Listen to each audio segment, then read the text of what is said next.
I watched over 4,000 people take their last breath in my lifetime. 53 years I practiced medicine. I signed every one of those death certificates.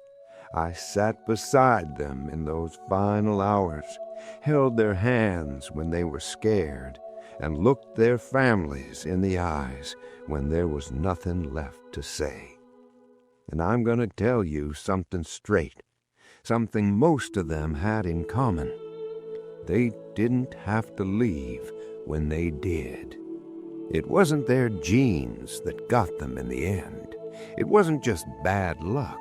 It was the small choices they made, day after day, year after year.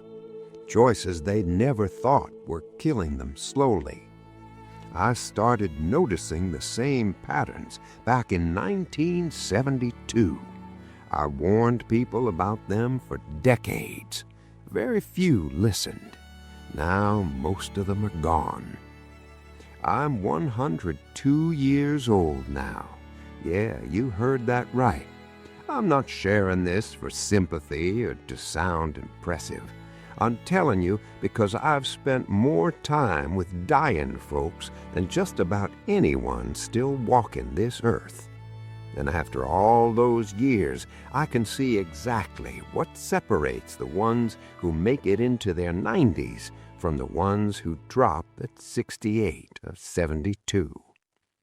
Right now, this morning, you're probably doing at least 2 or 3 of these things without even realizing they're quietly stealing years from your life. Let me start with the first one that shocked me the most. Sitting. Plain old sitting will take you out faster than almost anything else. I'm not exaggerating. I watched it happen over and over, patient after patient. In 1981, I began keeping 2 separate sets of notes, one for people who sat all day at desks, accountants, secretaries, managers, and another for folks who stayed on their feet and moved around more.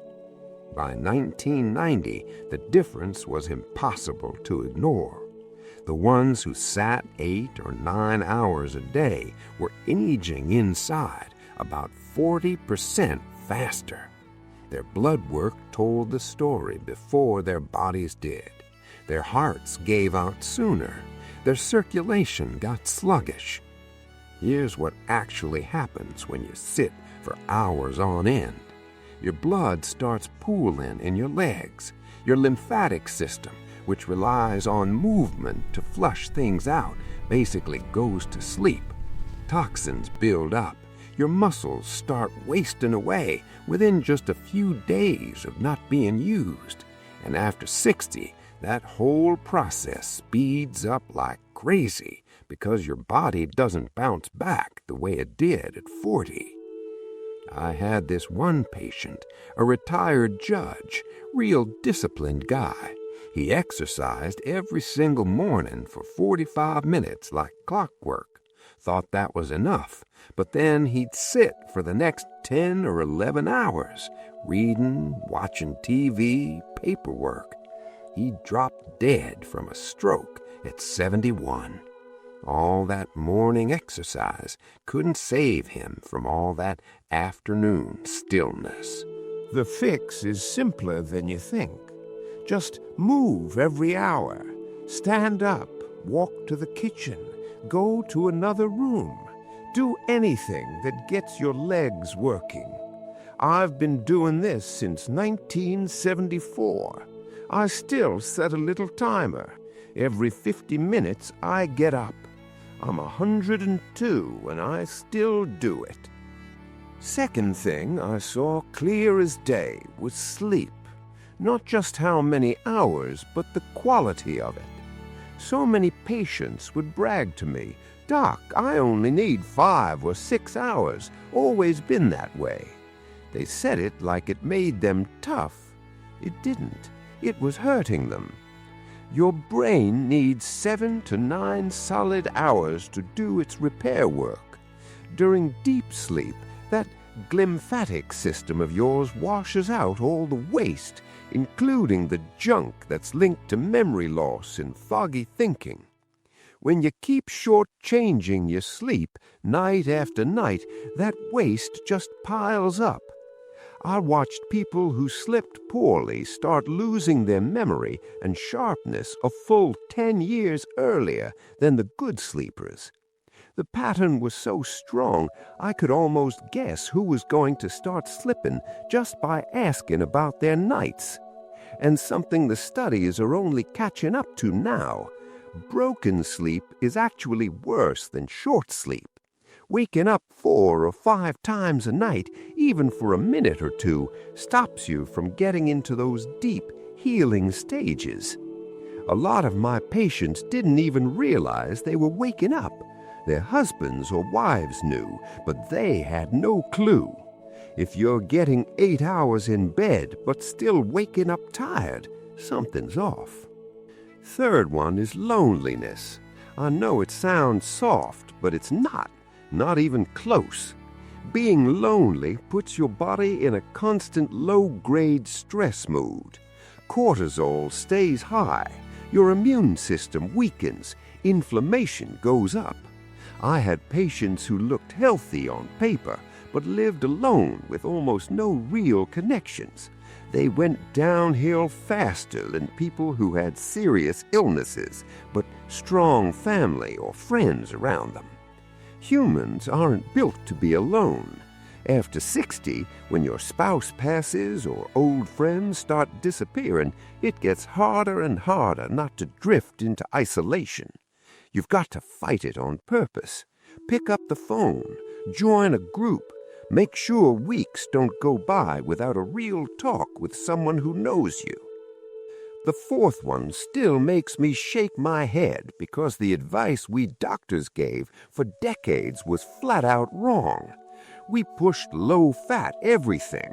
We said whole grains were the answer.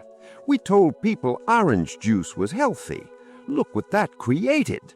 A whole generation of older folks eating toast with jam, cereal, and packaged snacks, then wondering why their blood sugar was all over the place.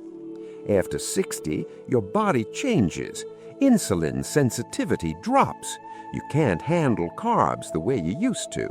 Foods that felt fine at 40 start creating inflammation at 70. I changed my own eating around 65 once I saw the patterns clearly.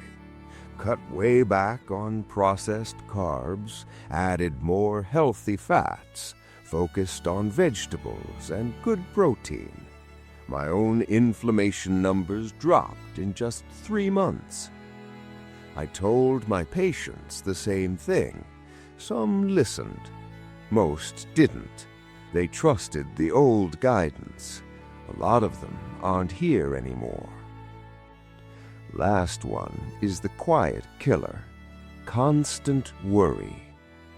This one hides in simple sight because it doesn't look like a health issue. It just looks like, that's how I am. But low-level anxiety every day keeps your stress hormones simmering. It messes with your sleep, your immune system, your heart, everything. I had patients who were retired, financially okay, surrounded by family, and still spent hours every single day worrying about things they couldn't change. Their bodies paid for it. They aged faster. They slept worse. They got sick more often.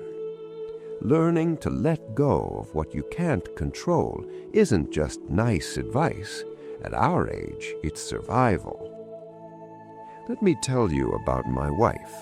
She passed 8 years ago. We were married 61 years. She never really followed any of this. She sat most of the day because her knees bothered her. She slept badly and wouldn't do anything about it. She ate the way her mother raised her, lots of bread, sweets, low-fat this and that, and she worried about our kids and grandkids every single day. She made it to 94.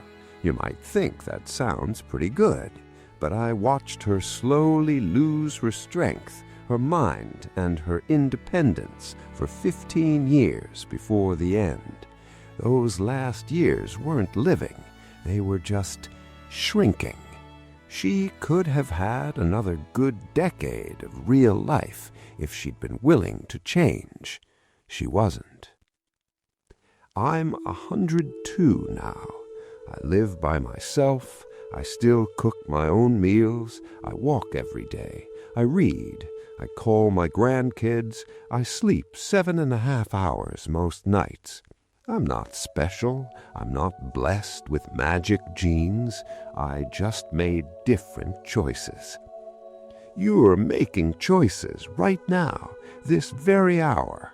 And after watching thousands of people leave this world, I can tell you those small choices matter way more than most folks want to admit.